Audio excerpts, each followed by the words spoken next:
저희가 일부에서 셀프 스토리지란 무엇인가, 이 섹터의 특징, 최근의 성장세 이런 부분에 대한 이야기를 나눴는데 바로 이어서 2부 얘기를 좀 해보려고 해요. 아마 이제 많은 분들이 이제 저희 일부에 살짝 언급은 하긴 했지만 이제 네. 어떤 종목이 있는가 궁금할 음, 텐데 네. 일단 미국에 제일 많을 것 같긴 해요. 음. 대표적인 전체 이제 뭐 리츠 시장의 종목을 한번 소개 부탁드릴게요. 우선은 미국 시장 자체가 셀프 스토리지가 정말 잘 발달되어 있는 시장인데, 이 미국 시장에서도 상생된 그 셀프 스토리지 섹터의 리츠수가 5개밖에 안 돼요. 아, 네네. 아주 많지는 않고요. 네.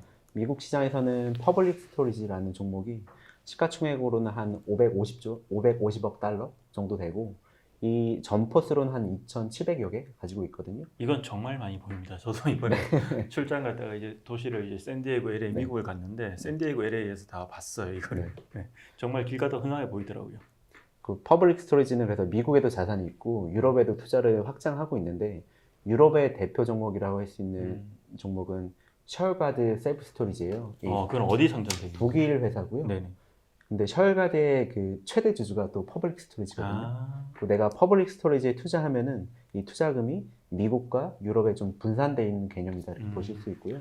이게 사실 퍼블릭 스토리지는 사실은 다른 리츠 주주기도 하더라고요. 최근에 블랙스톤이 인수한 네. 이제 리츠가 있는데 네. 그래서 이제 그게 블랙스톤에 매각이 되면서 그런 코멘트가 있었어요. 퍼블릭 스토리지가 주주들에게 특별 배당을 할 거다. 네. 그런 코멘트도 있더라고요. 그러니까 여러 곳에 손을 뻗치고 있군요. 그리고 시가총액 2위가 엑스트라 스페이스 스토리지인데, 네. 엑스트라 스페이스 스토리지 같은 경우는 미국 전역에 한 2천여 개 정도 자산을 가지고 있고 미국 전역에 다 분포되어 있는데, 그래서 내가 아예 미국에만 정말 집중적으로 투자를 하고 싶다라고 네. 했을 때 이런 종목을 선택하실 수도 있을 것 같고요. 제가 선벨트 지역에 그 네. 집중하고 있는 리츠도 있다고 말씀드렸는데, 네. 그 중에 대표 종목은 이번에 그 내셔널 스토리지 어필리에이트라고 네. 해서요. 시가총액 규모는 굉장히 작은데 음. 성장성에 있어서는 가장 높은 성장성을 보이고 있어요. 실제 지금 차트를 하나 보여주고 계신데 이 차트에서 이제 그 뭐 순위에 들 정도는 아직 아니네요 보니까. 네, 이 중에서는 작습니다. 네네. 이 퍼블릭 스토리지와 그 엑스트라 스페이스는 제가 알기로는 시가총액도 상당히 커요. 전체 네. 리츠에서도. 네. 그래서 보면 이제 리츠 ETF를 보면 네. 이 꼭 들어가 있는 한 네. 상위 10개 안에 거의 대부분 들어가 있거든요. 그 정도로 이제 비중이 큰 리츠입니다. 규모가 큰. 네. 그리고 이제 여기 이제 보면 저희 차트에 보면 색깔이 나와 있지만 네. 표시가 나요. 실물로도 보면 퍼블릭 네. 스토리 되게 빨간색으로 표시가 돼 있어가지고 되게 네. 눈에 잘 띕니다. 이게. 그 제가 아까 통합의 관점에서 이게 장기적으로 높은 성장 기회가 있다고 말씀드렸는데, 지금 퍼블릭 스토리지부터 3.4% 점유율을 갖고 있는 네네. 내셔널 스토리지 어플리에이트까지가 이제 리츠고요. 그 이외에는 이제 리츠가 아니고 뭐 개인적으로 영업되는 뭐 로컬 사업자들이 많은 건데, 리츠들이 다른 로컬 사업자들을 흡수하면서 더 성장해 나갈 것이다. 그런 것들을 좀 기대하고 있는 겁니다. 그 외에 이런 다른 로컬 사업자들이 직접 리츠로 전환할 가능성이 있지 않을까요? 근데 리츠라는 게 최근에 제가 이익 성장률이 30% 정도, 네. 이제 1분기에 30% 이익 성장률이 나왔다고 했는데, 사실 매출액 성장률은 20% 정도고요. 아, 네네네. 근데 이익은 30% 성장한 게, 이미 이런 대형화된 리츠들은 비용 면에서 굉장히 절감할 수 있는 거예요. 네. 규모의 견제가 되는 네네. 거네요. 네. 그래서 미국 전역에서 나는 하나의 앱으로 셀프 스토리지는 어느 지역에 가서든 일반적인 서비스를 받고 싶은데, 그런 면에서는 개별 로컬 사업자들은 그냥 그 지역에서만 집중할 수 있지, 미국 전역 고객들을 상대로 한 뭐 브랜드 마케팅이나 이런 것들을 할 수 없는 거죠. 굉장히 많은 마케팅 비용을 지불해야 되고. 여기 이제 그 점유율을 보니까 되게 재미난 회사가 하나 있네요. 유하울인데 네. 사실 여기는 이제 이삿짐, 네. 이제 나를 대신 쓰는 아, 트럭 같은 네, 건데 실제 셀프 스토리 사업도 하고 있고, 이게 아까 전에 이제 일부에서 차장님께서 인구 이동 이런 얘기를 하셨는데 네. 여기가 매년 이제 그 도시별 인구 이동 통계를 내요. 네. 사실 그런 자료도 참고하기 좋고, 어찌 보면 이제 퍼블릭 스토리지보다 엑스트라 스페이스보다 유하울 이런 업체가 되게 친숙할 수도 있는 분이 있을 것 같은데, 네. 아마 간접적으로 이 업체 지금 하고 있는 업의 어떤 그런 성적, 실적을 보면 이제 셀프 스토리 시장을 어떤 감적적으로 이제 어느 정도 판단할 수 있을 것 같아요. 네. 간접적으로. 그리고 여기는 이제 미국과 유럽 이제 셀프 스토리지 위주로 나와 있는데, 제가 예전에 호주에도 셀프 스토리 있긴 하더라고요. 네. 리츠가. 네. 한 종목이 상장되어 네. 있고요. 네. 거기도 내셔널 스토리지라는 종목이 네. 하나 상장되어 있는데, 네. 잘 되고 있어요. 높게 성장하고 있고요. 근데 호주나 유럽 시장이 마찬가지로, 그러니까 저희가 오큐판시 레이트라고 하죠. 네. 여기 있는 점유율을 보면은 미국 시장은 이제 90% 중반대까지 올라와 있는데, 유럽이나 호주 시장은 아직까지는 80% 수준이에요. 아, 어떻게 보면은 아직까지는 성장하고 있는 단계이다. 네네네. 그런 면에서 미국은 굉장히 성숙화된 시장이라서 이게 통합이 중요하다고 하다면은 유럽과 호주 시장은 지금 이렇게 새로운 셀프 스토리지 점포들이 생기고 여기에 새롭게 기존에 사용하지 않던 사용자들이 늘어나면서 아직은 좀 성장 초기, 중기 단계에 있다 이렇게 말씀드릴 수 있을 것 같아요. 새로운 이제 개발이 많이 필요하겠네요, 여기는. 네. 그 셀프 스토리지 투자할 때는 그럼 제일 좀 중요하게 투자 시 어떤 점을 보고 이제 참고를 할 수 있을까요? 그 셀프 스토리지는 저희가 섹터 자체의 굉장히 장점으로는 이게 경기 방어적이라고 생각을 하거든요. 그러니까 다른 대부분의 상업용 부동산 섹터들이 그 나라의 경기가 얼마나 좋냐에 따라서 여기 좀 민감성을 가지고 있는데 경기 방어적인 성격이 있어서 네. 그런 면에서 수요 면에서는 굉장히 좀 꾸준한 면을 보이고 있어요. 그렇다 보니까 수요는 괜찮은데 이제 저희가 주목하는 거는 공급이 얼마나 늘어나냐. 아, 네네. 네. 사실 공급은 한 단위 자체가 이렇게 계단식으로 상승하기 그렇죠. 때문에 어떤 시장이 수요가 일정한데 공급이 급격하게 늘어나면은 그만큼이 다 공실로 발생될 수 있는 위험이 있기 때문에 공급을 많이 보고 있고요. 그리고 제가 미국 시장은 편의점이랑 비슷하다고 말씀드렸는데 좀 그런 생각을 해요. 저희가 편의점 하나에 투자한다라고 하면은 사실 편의점 하나에 투자할 때 가장 중요한 거는 입지라고 할 수 있거든요. 아, 그렇죠. 이게 어디에 있냐. 사실 저희가 편의점 고를 때 나는 세븐일레븐을 가야 되는데 아니면 GS를 가야 되는데 이렇게 생각하지는 않잖아요. 내가 가장 가까이 있는 점포를 가게 되는데 그만큼 입지가 중요하다는 거죠. 근데 만약에 편의점 10개 투자한다. 그러면 또 여전히 입지가 중요하겠죠. 근데 이제 편의점 주식에 투자한다고 하면은 그 편의점이 갖고 있는 1만여 개의 이 포트폴리오가 입지가 어떻게 되냐를 보는 것보다 이 편의점이 운영을 어떻게 잘 하냐, 점포 수를 어떻게 잘 확장하고 네. 새로운 가맹 점포를 어떻게 더 늘리고 또 머천다이징 얼마나 잘해서 경쟁력을 가져가냐 이런 것들이 중요한데 지금 미국 시장 같은 경우에는 그래서 저희도 어떤 리츠가 시장을 잘 통합하는 관점에서 잘 브랜딩 파워를 잘 가져가고 네네네. 또 3자 매니지먼트, 위탁 경영을 얼마나 잘 늘려가고 있냐 좀 이런 면에서 기업 관점에서 많이 보고 있습니다. 예전에 엑스트라 스페이스 이 기업 IR 자료를 보니까 네. 이 테크 투자를 통해서 네. 이제 효율성을 높이고 네. 비용 절감하는 그 부분도 되게 강조라는 점이 눈에 띄더라고요. 네. 그러니까 그런 움직임도 좀 많이 일어나고 있지 않나요, 지금? 맞습니다. 지금 기존에는 뭐 셀프 스토리지 산업에서도 과거에 뭐 1세대라고 한다면은 이 안에서도 이제 변화가 있거든요. 이제는 3세대 이제 셀프 스토리지 점포수가 등장했고 지금 이제 강조되는 것들은 우선은 기본적으로는 항온 항습, 내 물품이 얼마나 좋은 컨디션으로 여기 잘 저장할 수 있냐, 보관할 수 있냐. 그래서 그런 나름 이제 퀄리티를 얼마나 이 셀프 스토리지의 퀄리티를 얼마나 잘 가져가는 리치가 있냐 이런 것도 중요하게 되었고요. 이제는 더 나아가서 이제 개인 이제 사용자들이 내가 맡기는 물품이 정말 잘 있는지 네네. 이렇게 직접 볼 수도 있고요. 네네.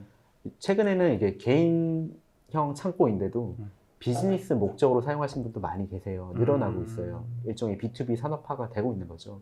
이런 분들께서는 내가 입고한 이 상품의 물품 수가 몇 개이고 이번에 출고가 몇 개가 빠져서 얼마나 이게 그럼 나의 재고 관리가 잘 되느냐 그거를 셀프 스토리지의 플랫폼을 통해서도 네. 이제 잘 측정하고 내가 뭐 이커머스 사업자라고 한다면은 내가 정말 편안하게 사업을 영위할 수 있는 그런 것들을 얼마나 잘 제공하냐 이런 것도 있고요.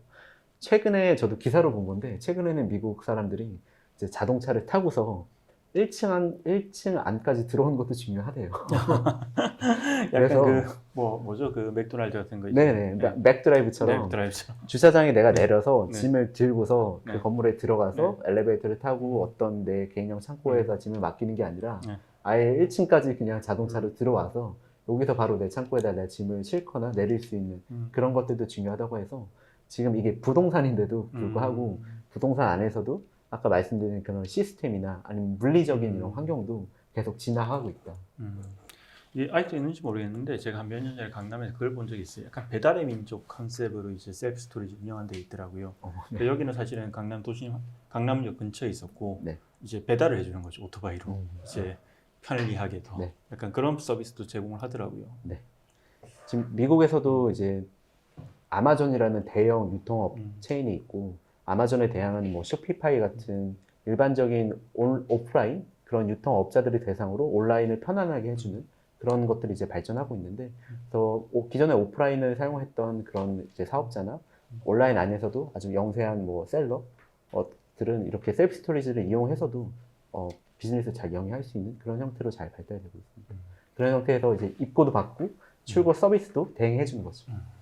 그리고 지난번에 되게 흥미로운 글을 하나 쓰셨어요. 이게 사실은 이제 최근에 부동산 시장도 수요와 공급이 되게 빠르게 변하고 있다 보니까 네. 이제 뭐 셀프 스토리지도 당연히 이제 입지가 중요하지만 또 이게 나중에 셀프 스토리지 어떤 수요 공급이 좀 변동이 있을 때 좀 다른 용도로의 전환 가능성 뭐 그런 글을 써주셨는데 네. 그때 라스트 마일이었죠, 네, 맞죠? 맞습니다. 예. 실제로 그런 변화가 일어나고 있나요? 지금 보통 업계에서는 MFC라고 해요. 네. 마이크로 풀필먼트 센터라고 네. 해서 지금은 이제 유통업체들이 굉장히 경쟁 시대에 들어와 있는데 내가 얼마나 더 빠르고 신속하고 정확하게 배송을 해주냐 이런 것들이 기업의 경쟁력으로 작용하는데 그래서 지금 물류센터라는 게 좀 최근 몇 년 동안 굉장히 각광을 받았죠. 네. 근데 여기서 이제 라스트 마일이라고 하는 굉장히 좀 주관적 개념이 있는데 제일 마지막으로 소비자한테 물건을 배송해주는 그 장소, 라스트 마일이 도심이랑 점점 가까워지고 있어요. 이게 가까워야지 그날에도 마지막까지도 주문 받아서 바로 그 당일날 저녁에 배달을 해줄 수 있는 건데 미국에서는 일반적인 물류 센터들보다 이 셀프 스토리지가 원래 개인들이 이용하는 이런 네. 부동산이었기 때문에 조금 더 주거지와 가깝게 근접해 있습니다. 그런 면에서 저는 향후에 이것들이 좀 라스트 마일 자산으로서도 변모하지 않을까 이런 상상을 하고 있었고요. 네. 이 상상을 하게 된 계기 중에 하나가 아마존이 우리는 더 이상 이 면적으로 얘기하지 않겠다, 공간으로 얘기하겠다 얘기했는데 그게 저는 무슨 뜻일까 고민해 봤는데 과거에는 아마존이 굉장히 대형 물류센터를 지었었죠. 그때는 이 면적이 굉장히 컸는데 나는 이 면적이 아니라 공간이 중요하다는 말은 이제 도심 속으로 더 가까이 가겠다. 도심으로 가까이 가게 되면은 이 공간의 가치가 비싸기 때문에 그때는 이제 면적을 높게 사용해야 되거든요. 저는 약간 비슷하게 생각한 게 이마트의 물류센터인데 제가 이마트의 물류센터를 예전에 한번 조사했었는데 굉장히 수직적으로 잘 발달되어 있어요. 이마트는 이제 일본에 있는 다이푸크라는 그런 물류 이제 자동화 업체 시설들을 이제 도입한 건데 일본도 마찬가지로 집가가 굉장히 비싸기 때문에 굉장히 위로 이런 것들을 잘 자동화 시스템을 갖추고 있고요. 그런 면에서 저는 아마존의 그런 발언이 과거에 멀리 있었다면 고객한테 더 가까이 가겠다. 그래서 더 수직적으로 올리겠다. 이렇게 생각했고 그렇다면 셀프 스토리지는 도심 속에 있으니 그런 자산으로 충분히 가치가 더 전환되고 상승할 수 있겠다. 이렇게 생각을 했고 실제적으로 그 리츠 중에서도 우리는 미래에 이런 것들을 더 잘 할 수 있다. 그런 입지 요건을 가지고 있다라고 해서 지금 그런 것들을 적극적으로 좀 시도하는 사례가 나타나고 있습니다.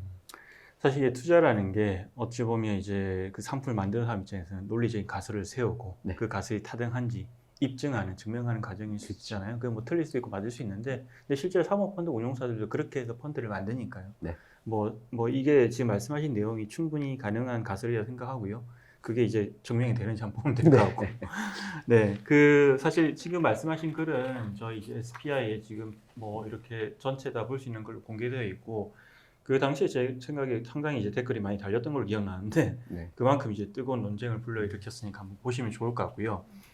그 오늘 셀프 스토리지에 대해서 한번 다뤄봤습니다. 근데 이게 보면 상당히 성장 속도가 빠르고요. 또 그 안에서 업체 내에서 그러니까 상장 리츠 셀프 스토리 리츠 안에서도 변화가 큰데 성장 속도가 빠르다는 건 그만큼 이제 투자 기회가 많아진다는 뜻일 수도 있고요. 또 이제 그 안에 변화가 크다는 거는 또 이제 상당히 앞으로 이제 변동성도 커질 수 있다는 얘기고 투자자 입장에서 상당히 뭐 많은 기회가 있을 수 있는 그런 섹터라고 볼 수 있을 것 같아요. 네. 저는 보통 제가 투자를 하면서 그 얘기를 굉장히 재밌게 생각해요. 네네. 아는 만큼 보인다. 네. 근데 오늘 이 얘기를 들으시면은 기존에 보이지 않았던 이 개인형 창고가 우리나라에서도 삶 속에서 지나다니시면서 많이 보이실 거예요. 그런 그쵸. 면에서 더 관심을 잘 갖게 되고 네. 또 그 안에서도 또 투자 기회를 찾게 되면은 이런 투자 자체가 굉장히 좀 즐겁지 않을까 이렇게 생각해 봅니다. 맞습니다. 이 도시의 변화를 잘 유심히 보시면 저희가 지금 오늘 말씀드린 내용 볼 수 있고요. 뭐 지하철역 같은 데 특히나 좀 유심히 보시고요. 혹시나 이 방송을 들으시고 또 이런 해외 여행 가실 분이 계시면 이제 실제 뭐 이번에 가보니까 뭐 도심에서도 상당히 많이 보이더라고요. 네. 이제 상당히 친숙한 자산이니까 또 우리 곁에 더 가까이 다가올 수 있는 자산이라고 생각하고요. 네. 아마 셀프 스토리지 현재 성장세로 보면 또 조만간 한 번 더 다루지 않을까 그 생각 듭니다. 네. 오늘 수고 많으셨습니다. 고맙습니다. 감사합니다.